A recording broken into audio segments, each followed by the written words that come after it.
Guys, diretso lang yung pag-welding natin ng lifting. Ang welder natin sinugod din. Pinupulod na niya yung walong lifting ko mga kasangga. Panel 1-2-1 ito.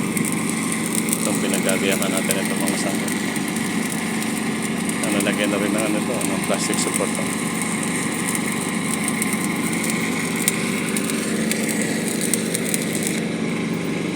Ating welder ay si Nicodem mga kasangga.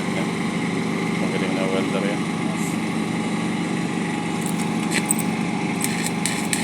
Diretso lang ang welding natin. Welding ng lifting hook, full weld, and then plastic support. Tapos na mga kasangga, panel 1-2-1 itong cage na ito. Ang panel 1-2-1. Yan mga kasangga.